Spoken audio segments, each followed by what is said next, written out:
Assalamualaikum warahmatullahi wabarakatuh. Selamat pagi anak-anak kelas 6A dan anak-anak kelas 6B. Bagaimana kabar kalian semua? Semoga selalu dalam keadaan sehat ya. Nah, hari ini kembali lagi dengan Bu Vita dalam pembelajaran home learning. Kali ini Ibu akan menyampaikan materi pembelajaran tematik. Nah, sebelum belajar jangan lupa kalian berdoa terlebih dahulu ya. Nah, hari ini kita akan membahas yang tema 7 ya, tentang kepemimpinan. Itu yang subtema 2, pembelajaran 4, 5, dan 6. Nah, kemarin kalian sudah mempelajari yang pembelajaran 1, 2, dan 3 ya. Jadi tentang nilai persatuan atau kaitannya dengan nilai Pancasila sila ketiga ya. Kemudian menyusun konsep atau rancangan pidato ya, kemudian cara ya menjaga kesehatan reproduksi pada masa pubertas ya. Kemudian tari kreasi daerah ya, itu khususnya yang tari berpasangan ya. Kemudian peran Indonesia di ASEAN dalam bidang sosial. Nah, hari ini kita lanjutkan ya materinya, yaitu yang pembelajaran 4, 5, dan 6. Langsung Bu Vita mulai. Nah, yang pertama di situ, nanti silahkan dibuka bukunya ya. Ada ayo berdiskusi. Nah, bacalah teks percakapan antara Bara dan Rafa dengan seksama. Ya, nah itu nanti silahkan dibaca. Itu ada percakapannya Bara dan Rafa, yaitu tentang cara menjaga kebersihan alat reproduksi ya. Nanti silahkan dibaca dan dipahami ya nak ya. Oke, kemudian berikutnya ayo berkreasi. Nah, ini kalian diminta untuk membuat komik ya. Komik jadi seperti percakapannya Rafa, tapi cuman dia bentuknya komik. Nah, dia sama ya, temanya ya, cara menjaga kesehatan reproduksi pada masa pubertas. Namun ini tidak usah ya nak ya, nanti tidak usah dikerjakan yang ini, cukup bisa dipelajari saja ya. Oke, kemudian berikutnya. Nah, ini kalian diminta membaca teks ya, ada ayo berdiskusi lagi. Itu tentang teks pidatonya dari Kak Pandu. Nah, oke, nah itu ada pidato ya. Jadi Kak Pandu, maaf kok Pak. Kak Pandu itu dia sedang berpidato ya nak. Nah, itu teksnya di buku kalian ada, nanti silahkan dibaca. Nah, ini kayaknya tentang, dia dalam kegiatan pramuka ya. Nih, yang ini Bu Vita garis bawah merah nih.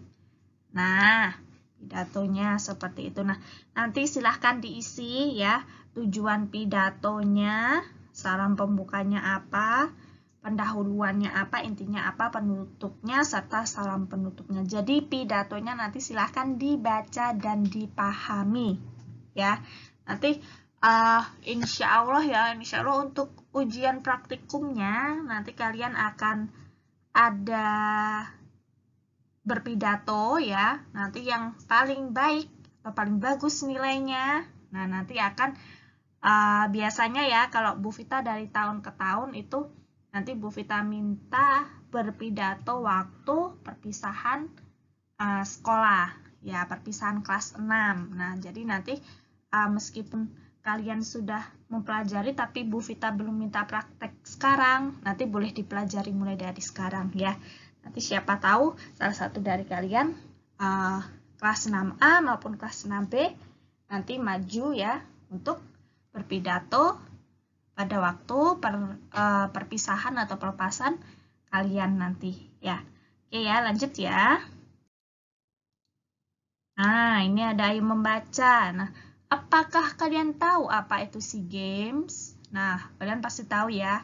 Kapan diselenggarakannya? Tujuannya apa? Nah, ini nanti bisa di itu ya. Nah, jadi SEA Games ya, SEA Games itu adalah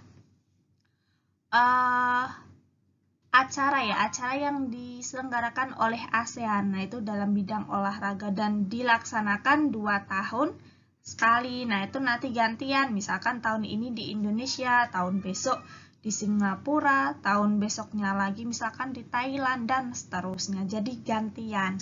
Ya, jadi tujuannya yang jelas ya untuk mempererat tali persaudaraan antar negara anggota ASEAN. Ya, yang jelas itu yang tujuan utamanya. Ya. Kemudian ada ayo berdiskusi. Indonesia mempunyai peran di dalam kegiatan SEA Games. Nah, sebutkan peran-peran apa saja ya. Nanti bisa dipelajari ya. Jadi perannya banyak ya. Mungkin bisa jadi tuan rumah ya, sebagai panitia. Nah, seperti itu. Lanjut ya. Nah, ini ada ayo membaca lagi. Nah, ini yang Bu Vita jelaskan sebelumnya ya. Jadi betul ya, acara SEA Games ya itu dilaksanakan setiap 2 tahun sekali. Nah, tempatnya berganti-ganti yang tadi Bu Vita jelaskan. Nah, Indonesia sendiri itu menjadi tuan rumah SEA Games ke 26 ya, ini 26 pada tahun 2011. Nah, pada acara pembukaannya itu banyak sekali pentas yang diselenggarakan. Ada hiburan nyanyian, marching band, dan tarian-tarian. Nah, kemudian tari yang dibawakan adalah jenis tari kolosal. Nah, tari kolosal, nanti silahkan ya di garis bawah nak ya bukunya. Itu merupakan tari yang disajikan oleh banyak penari. Ada juga tari yang dibawakan 1 orang. Ya, kalau 1 orang pasti dia tari tunggal. Nah, kemudian kalau 2 orang pasti dia tari berpasangan. Kalau banyak orang ya atau lebih ya, itu dinamakan tari kelompok. Jadi kalau lebih dari 2 orang itu namanya tari kelompok. Kemudian kalau banyak orang dinamakan tari massal. Nah, kalau tidak salah tahun berapa ya itu? Itu kan acara SEA Games ya nak ya. Nah, SEA Games atau iya, kalau nggak salah SEA Games ya. Itu kita kan itu pakai tari massal. Tari massalnya tari apa itu namanya yang dari daerah Aceh, tari saman. Nah, kan mereka menarikan tari saman tuh. Itu bagus banget ya di pembukaannya. Nah, ini adalah tari kolosal ya. Jadi namanya tari lalayon dari daerah Maluku Utara. Nih yang Bu Vita garis bawah. Nah, maaf. Nah, oke, nanti bisa dipelajari ya. Jadi tari lalayon itu dari Maluku Utara. Oke, berikutnya unsur-unsur tari sekarang ya. Yang pertama ada gerak. Nah, gerak itu proses perubahan berbagai anggota tubuh dari satu posisi ke posisi lain. Jadi gerak dalam tari itu bukan hanya gerakan tubuh saja ya, melainkan ekspresi wajah juga yang ini. Nah, mimik atau ekspresi wajah yang Bu Vita garis bawah ini ya. Itu juga termasuk dia gerak dalam tubuh. Kan wajah termasuk anggota tubuh. Ya, makanya dia termasuk di unsur tari yaitu gerak. Nah, kemudian musik atau iringan. Nah, fungsi musik atau iringan itu memperkuat ekspresi gerak tari dan membangkitkan imaji tertentu pada penonton. Ya, jadi kalau nggak ada musiknya biasanya kurang menarik ya. Nah, kalau ada musiknya kan wah keren tuh. Nah, kayak gitu. Kemudian rias dan busana. Nah, ini juga sangat penting ya. Jadi tata rias ya serta busana. Nah, itu membentuk atau melukis wajah ya kalau untuk tata rias agar sesuai dengan tema atau karakter tari yang dibawakan. Jadi misalkan kalau tarinya menceritakan orang yang kayak itu ya Rahwana atau apa yaitu. Nah, itu kan kejam kan karakternya. Nah, itu nanti tata riasnya yang seperti apa. Nah, biasanya dia cenderung tata riasnya gimana ya? memperlihatkan kalau orang itu kaku ya, atau jahat. Nah, kayak gitu.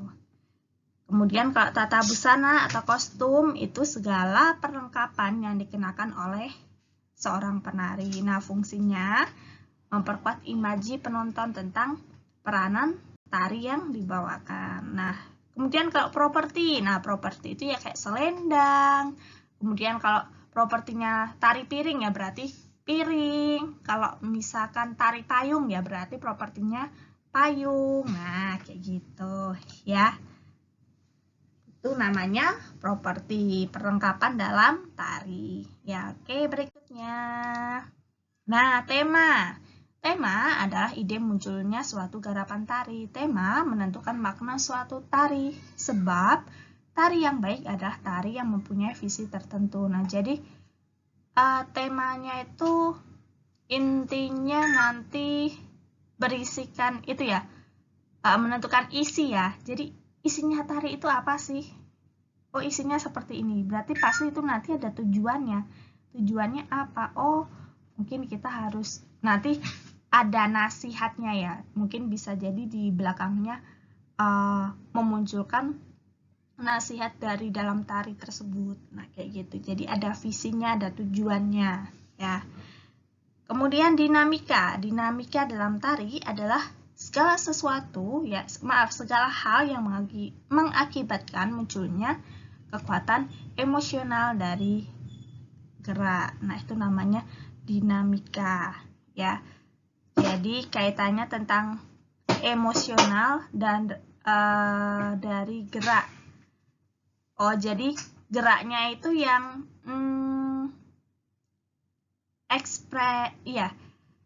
gimana ya, ekspresif ya, atau gimana, yang sangat berekspresi gitu nak maksudnya.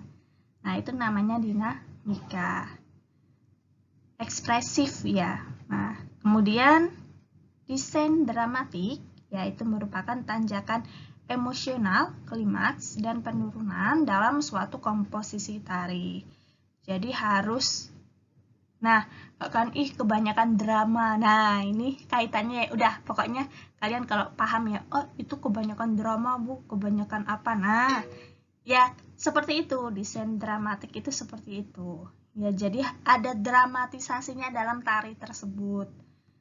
Nah, maksudnya seperti itu. Kemudian desain lantai atau pola lantai. Nah, ini kalian pasti paham lah ya. Kalian kan sudah mempelajari tentang pola lantai ya dari tema 1 ya kalau nggak salah. Nah, tuh, kemudian lanjut ya. Jadi ada 8 poin. Nanti silahkan dibaca lagi di buku kalian. Itu yang di wawasan itu, tambahan wawasan itu. Nah, nanti silahkan dibaca ya.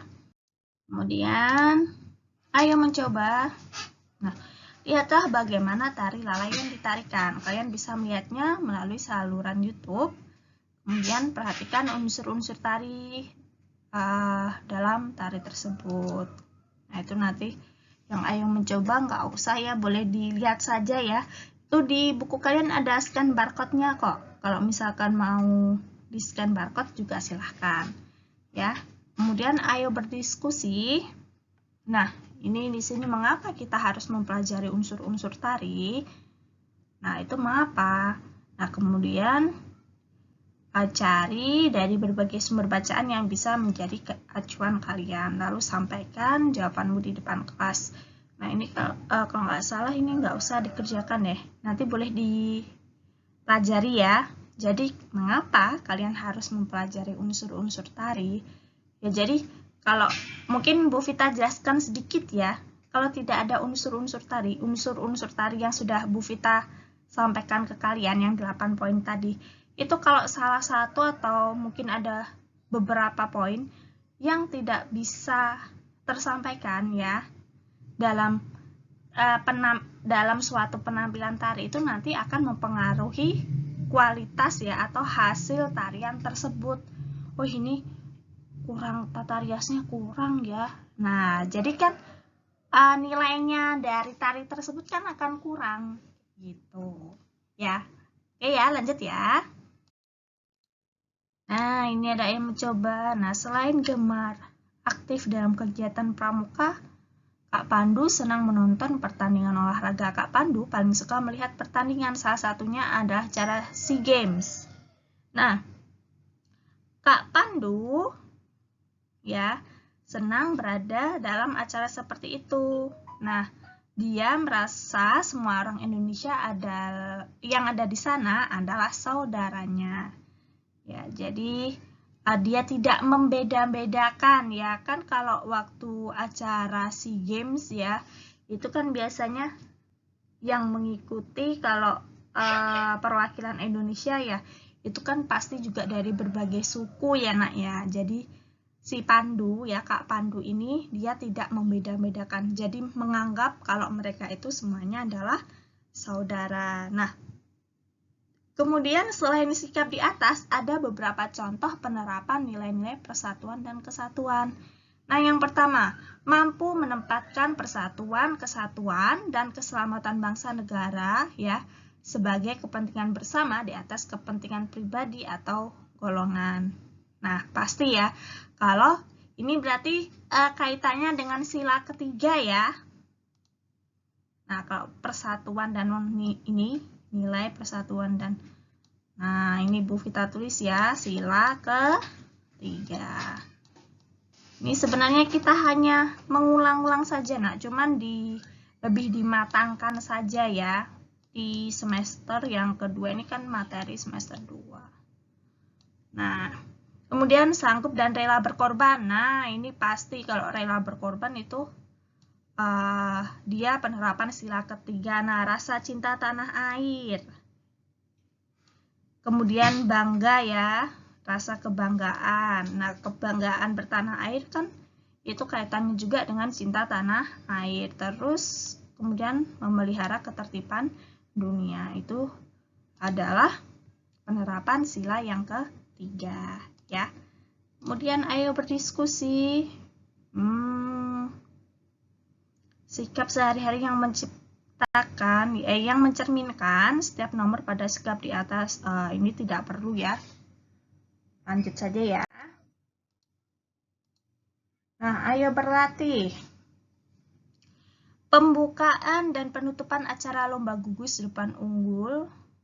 Nah, ini salah satunya adalah pertunjukan seni budaya. Ini nanti nggak usah ya nak ya. Nanti bisa dipelajari yang ayo berlatih ini ya. Kalian diminta mencari informasi tentang tari yang akan ditampilkan. Ya, ini tidak perlu, nanti hanya dipelajari ya, dipelajari dan dipahami. Ya.